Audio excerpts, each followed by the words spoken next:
Hello fighters and welcome back to the channel. तो आज the Indian express में हमें केवल एक ही आर्टिकल जो है इम्पॉर्टेंट मिला है, तो चलिए उसे हम आगे अब डिस्कस करना शुरू करते हैं। तो बेसिकली ये नासा के स्पेस एक्स नासा के क्रू 1 मिशन के बारे में बात करी गई है। तो जैसा कि as a part of NASA के पहले कॉमर्शियल ह्यूमन स्पेसक्राफ्ट सिस्टम, पूरे हिस्ट्री में ऐसा हो रहा है कि पहली बार 4 एस्ट्रोनॉट्स का क्रू जा रहा है और वो अभी इंटरनेशनल स्पेस स्टेशन के रूट पे है, जो कि करीब 24/7 आवर्स की फ़्लाइट लेगा, जो कि ऑन बोर्ड हो चुका है स्पेस एक्स के क्रू ड्रैगन स्पेस क्राफ्ट के साथ, जिसका नाम है रिजिलियंट। ठीक है जी। ये जो मिशन है ये लॉन्च हुआ है और होना था मतलब इनिशियली नवंबर 14 को, लेकिन जो वेदर कंडीशंस थी वो अनफेवरेबल थी, इसलिए जो है थोड़ा सा डिले कर दिया गया।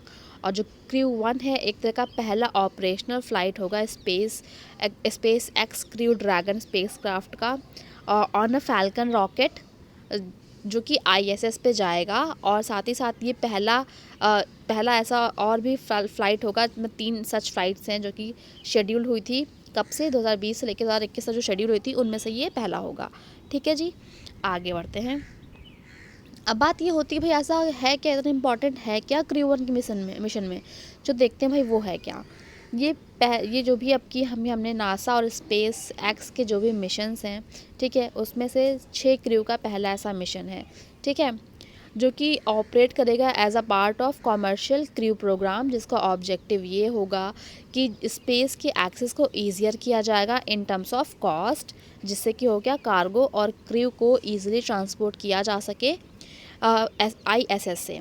ठीक है, और इनेबल करता है ग्रेटर साइंटिफिक रिसर्च को।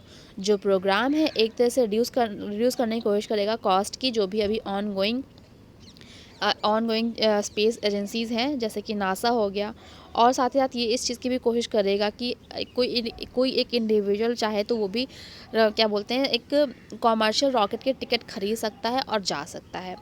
इसलिए जो ये लॉन्च है बहुत ही एक तरह सा देखा जाए ना, बहुत ही ज़्यादा सिग्निफिकेंट होता है, जो कि एक नया एरा बिगनिंग करेगा, एक नया एरा की स्पेस ट्रैवल में।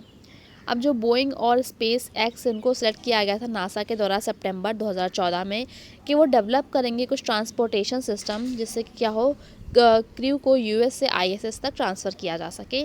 अब मई में नासा के स्पेस एक्स डेमो 2 का जो टेस्ट हुआ था, फ्लाइट लिफ्ट ऑफ हुई थी कहाँ से, आईएसएस से, आईएसएस के लिए सॉरी लिफ्ट ऑफ हुई थी। तो इस तरह से जो क्या हुआ था, पहला क्रूड फ्लाइट जो है वो लॉन्च हुआ था अमेरिका की धरती से। और जब ये बात कब चली आ रही है, 2011 चली है, तब से लेके अब तक ये पहला था। अब जो नासा है वो सर्टिफाइड करता है स्पेस एक्स के क्रू ड्रैगन कैप्सूल को, और साथ ही साथ फैल्कन 9 रॉकेट को सर्टिफाइड करता है।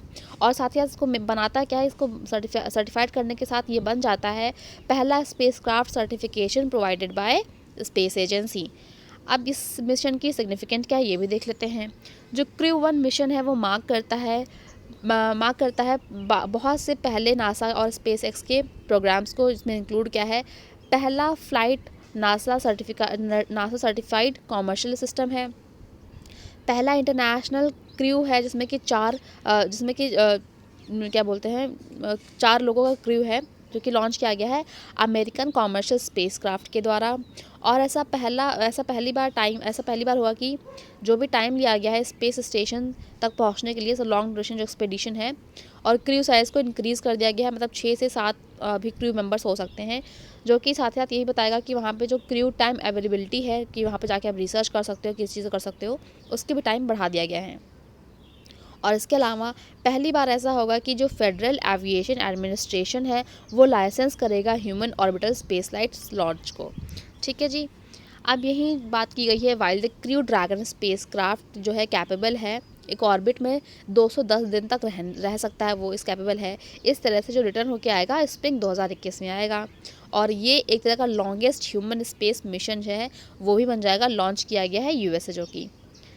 अब जो स्पेस क्राफ्ट है वो साथ ही साथ करीब 500 पाउंड्स कार्गो को भी डिलीवर करके जाएगा, साइंस करके ले जाएगा, और साइंस हार्डवेयर को लेके जाएगा, और कुछ एक्सपेरिमेंट भी लेके जाएगा आईएसएस के लिए। अब देखा जाए तो इस मिशन के साथ ही साथ जो क्रू 1 एस्ट्रोनॉट्स हैं वो बोर्ड होंगे क्रू ड्रैगन पे, जो कि एक ऑटोनॉमसली अनडॉक है और डिपार्ट करेगा स्पेस स्टेशन पे।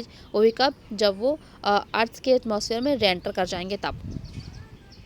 What will be the member of crew 1 do at the ISS? अब जो ISS पे है वहाँ पे ये क्रू 1 के मेंबर आखिर करेंगे क्या, ये भी देख लेते हैं।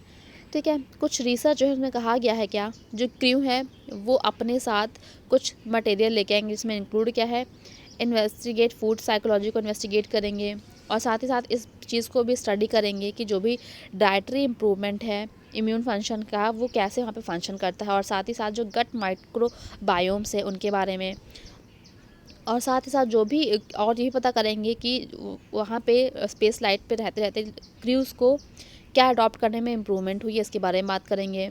एक बार अगर ऑर्बिट में नासा का एस्ट्रोनॉट जो है चला गया, उसने सैंपल को कलेक्ट कर लिया और डेटा के लिए प्रोवाइड कर दिया साइंटिस्ट को अर्थ पे आने के बाद, तो उसकी जो उसकी एक स्टडी है डाइटरी चेंजेस की कैसे ह्यूमन बॉडी को अफेक्ट करती है वो चलती ही रहेगी, उसको कंटिन्यू किया जा सकता है। ठीक है जी।